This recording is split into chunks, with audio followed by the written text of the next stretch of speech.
जय श्री राम मित्रों, स्वागत है एक बार फिर से आपका अपने ही चैनल जेबी डिवोशनल में। पिछले एपिसोड में हमने देखा किस प्रकार से भगवान श्री राम भगवान हनुमान जी को डाइवर्ट करते हैं, क्योंकि वो नियति के कार्य में बाधा का कार्य करते हैं और वो जानते थे कि उनके यहाँ रहते हुए यम का यहाँ तक पहुंचना असंभव है। देखिए, एपिसोड की बात तो नहीं करूंगा।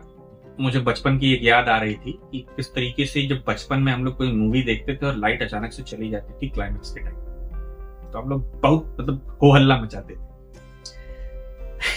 ऐसा ही कुछ हो रहा है आप लोगों के साथ में। क्लाइमेक्स पहुंच गए हम लोग क्लाइमेक्स में पहुंच गए, उसके बाद एपिसोड नहीं डाल पा रहे हैं। अरे क्लाइमेक्स पहुंचते पहुंचते ही रेंग रेंग के पहुंच रहे हैं। डाल दो भैया, खत्म करो। ऐसा नहीं है कि हम प्रयास नहीं करते, बहुत प्रयास होता है, लेकिन वो समय ही नहीं मिल पाता कि उस समय में हम लोग उसको कर पाए। जो समय मिलता है वो ऐसा टाइम रहता है कि उस पे घर पे टाइम देना पड़ता है। भाई इतनी लेट हम घर पहुंचेंगे तो शूट कहाँ से? वो तो छोड़ो, उस समय जब बिजली वाले जब लाइट काट देते थे तो भाई इन्वर्टर की व्यवस्था नहीं हुआ करती थी। आज तो समय समय हर जगह पे इन्वर्टर की व्यवस्था है। हाँ, टीवी चल रही तो चल रही, फर्क ही नहीं पड़ता। उस माहौल को हम लोग ले आए हैं, क्या वो कम है? जिज्ञासा बनी हुई, जिज्ञासा इतना क्लाइमेक्स भाई जानते होते घर तो डंडे से मारने आते, फिलहाल ठीक है। इतना क्लाइमेक्स को लेके कोई टेंशन में नहीं है कि हाँ भाई भैया आएंगे कब, पहले तो ये देख ले, हम यही है। जोक सपाट, फिलहाल कोई बात नहीं, बहुत मार्मिक दृश्य चल रहा है, कोशिश की जा रही है और यम जो है पहुंच गए हैं प्रभु देव के आदेश पर अयोध्या नगर। अच्छा, और उनके पास बहुत लंबा बायोडेटा है, मतलब लिस्ट लंबी है उनकी कि यहाँ से तो कई लोगों को मुझे ले जाना है, सबका समय पूर्ण हो। हिट लिस्ट है, रेड लाल किताब, तो काली किताब। तो फिलहाल यम ने अपना वेश परिवर्तन कर लिया है कुछ इस ढंग से कि हाँ, अब वो प्रभु श्री राम जी के पास पहुंचेंगे और क्या कहेंगे उनसे, किस प्रकार से कहेंगे वो पता है। फिलहाल अभी प्रभु हनुमान जी वहां पर नहीं है, इसलिए यम का आना सफल संभव दोनों हो।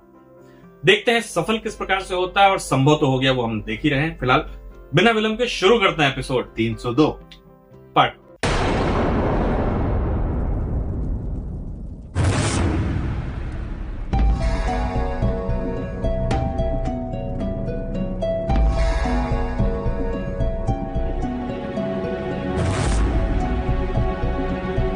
अलख निरंजन,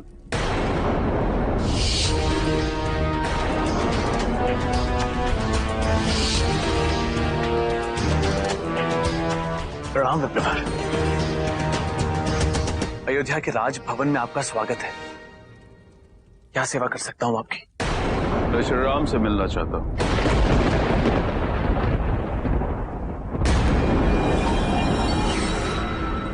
राम भैया अपने कक्ष में अकेले ही निवास करते हैं, उनसे मिलने की अनुमति किसी को भी नहीं।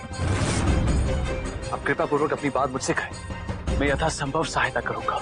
नहीं, मैं मात्र श्री राम से मिलना चाहता हूं। मैं अपनी बात केवल श्री राम को ही बता सकता हूं। विप्रवर, इसकी अनुमति किसी को भी नहीं। आप मेरा आतिथ्य स्वीकार करें। आतिथ्य? अपमान करके आतिथ्य की बात करते हो? यदि श्री राम मुझसे नहीं मिल सकते तो मुझे किसी से कुछ नहीं कहना है। मैं राजमहल से वापस लौट रहा हूं, किंतु स्मरण रहे, अयोध्या के राजमहल से आज तक कोई साधु रिक्त हाथ वापस नहीं लौटा है। पहली बार किसी साधु की इच्छा का अपमान हुआ है और ये किसी भी प्रकार रघुवंश के लिए सम्मान और गौरव की बात नहीं है।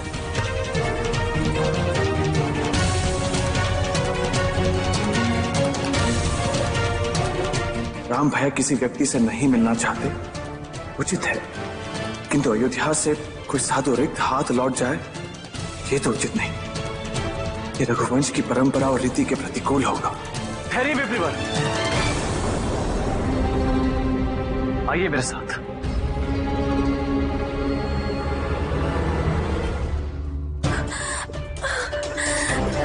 शांत हो जाओ और मिला। दीदी शांत हो जाइए। इतना भयभीत होने की कोई आवश्यकता नहीं है।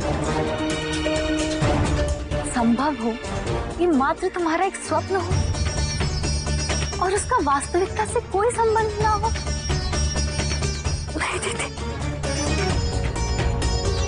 बात मात्र उस स्वप्न की नहीं है। आज उनका व्यवहार कुछ परिवर्तित दिखाई दे रहा था मुझे। ऐसा लग रहा था जैसे उन्हें जीवन के प्रति कोई मोह शेष ही ना हो। दीदी, ये भी तो संभव है कि वो मात्र आपके मन का एक भ्रम हो। हाँ मिला? नहीं, ये मेरे मन का भ्रम नहीं हो सकता। ये अवश्य मेरे दुस्वप्न का कोई कूड़र्थ है। चलो उर्मिला, गुरुदेव से जाके तुम्हारे दुस्वप्न के बारे में पूछते हैं। चलो उर्मिला। दीदी,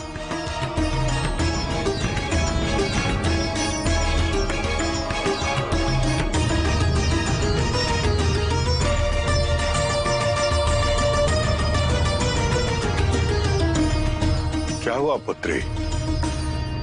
तुम इतनी व्यथित क्यों हो?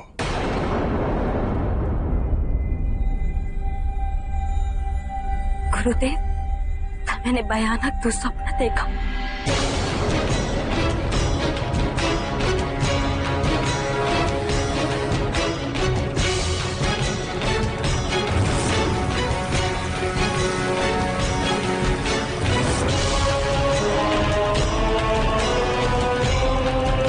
ये तो राजभवन में काल के प्रवेश का संकेत है। इसका अर्थ है कि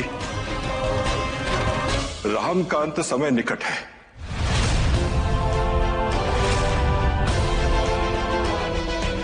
गुरुदेव, आप सर्वज्ञ हैं, आप ही बताइए ये तो सपने का क्या अर्थ है?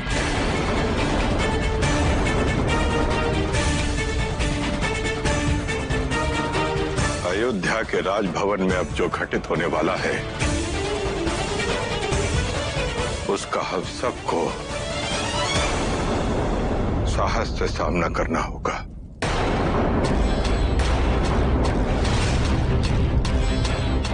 मंगल हो।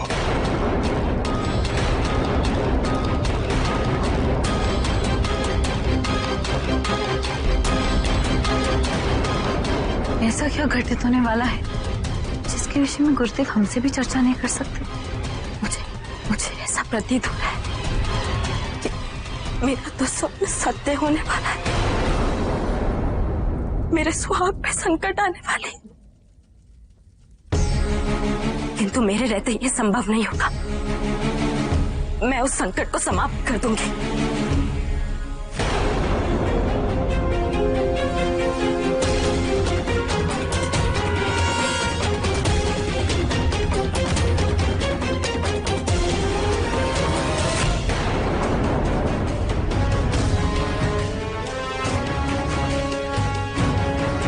राम भैया, भैया,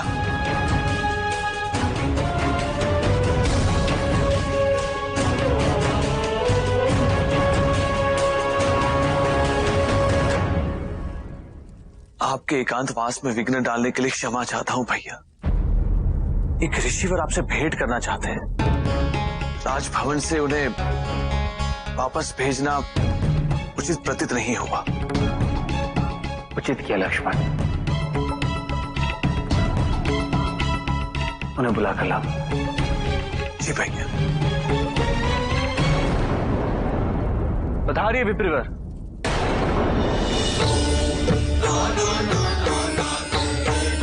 आलोक, निरंजन,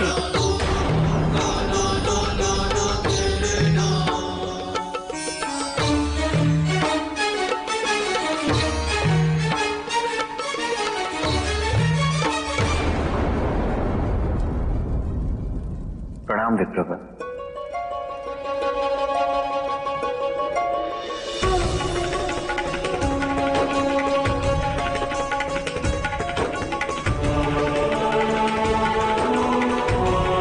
कहिए विप्रिवर, क्या सेवा कर सकता हूं आपकी? महाराज, आपसे मुझे एकांत में कुछ बातें करनी है।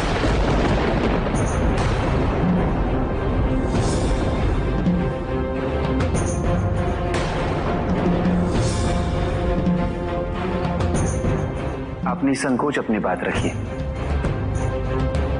मैं विश्वास दिलाता हूं आपकी समस्त बातें गुप्त रखी जाएंगी। नहीं श्री राम,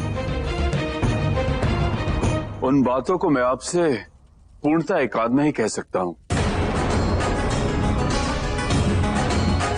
मेरी बातें नितांत व्यक्तिगत हैं, जिन्हें मुझे आपके अतिरिक्त किसी के भी सम्मुख प्रकट करने की अनुमति नहीं है।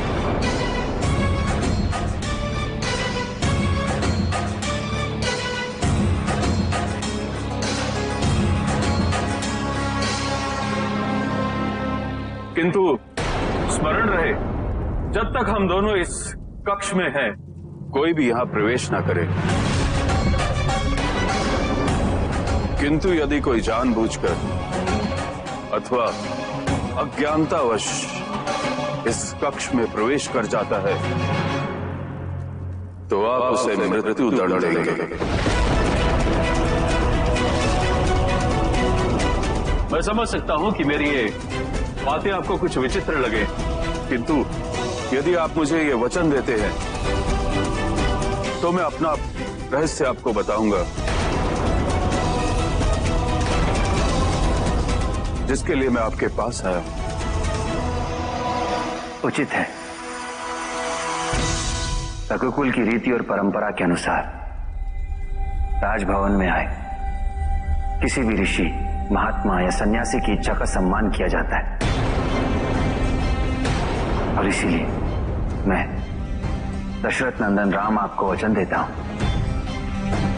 हमारी वार्ता के मध्य यदि कोई भी इस कक्ष में प्रवेश करता है तो मृत्यु दंड का भागी होगा।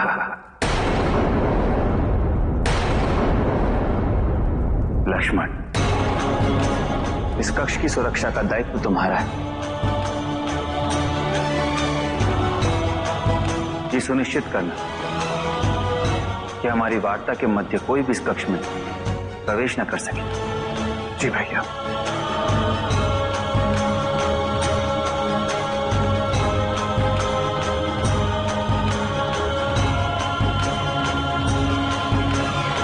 मायाजाल रचा जा रहा है। जिस तरीके का यह जाल काल ने फैलाया कि पहले तो उन्होंने विप्र का वेश धारण किया, तदोपरांत वो प्रभु श्री राम जी से एकांत में मिल करके अपना रहस्य उनके सामने रखना चाहते हैं कि मैं काल हूं, शायद ये रहस्य हो, और हे प्रभु आपका समय पूरा हो गया, अब चलो ये करो, ऐसा ही कुछ होना शायद, जहां तक मुझे लगता है कि शेष होगा। इसी बीच में उर्मिला जी जो हड़बड़ाई सी आ रही हैं वो शायद मिले, या उर्मिला जी के ना मिल पाने पे लक्ष्मण जी अपनी बात लेके जाए। मुझे क्या होता है ओवरऑल, मुझे जहां तक एक बार याद था कि हाँ लक्ष्मण जी को एक दंड मिलता है, लेकिन क्यों मिलता है इसका कारण मुझे याद नहीं था, और मुझे लग रहा है कि यही वो कारण है कि हाँ लक्ष्मण जी अंदर आएंगे विवश होकर, आना ही पड़ेगा, आना ही पड़ेगा। वही है जिस प्रकार से हमें याद है महाभारत में अर्जुन युधिष्ठिर के कक्ष में घुसे और अर्जुन को एकांतवास लेना पड़ता। हाँ, लेकिन उसका भी वही नियति उद्देश्य और सीखना होता है, प्रबल बनना होता और है। ट्रेनिंग उनकी चाहिए होती है। तो नियति जब चाहे अपना कार्य करवा ही लेती है, घर से ना निकलना हो तो भी निकलवा ही देती। तो लक्ष्मण जी के मृत्यु का क्या कारण हो सकता है? हो सकता है नियति इसी का माध्यम बना रही हो। फिलहाल गुरुवर ने बहुत अच्छे से इस वक्त जो राजमहल में घटने वाला है उसके लिए सबको साहस बटोर के रखना पड़ेगा। तो काल ने प्रवेश कर लिया है राजमहल में, ये उनको ज्ञात। किस प्रकार की चर्चा होगी प्रभु श्री राम जी से, ये देखना पड़ेगा अगले एपिसोड में। फिलहाल इस एपिसोड को करते हैं यही समाप्त। शीघ्र मिलेंगे नए के साथ। तब तक के लिए राधे राधे।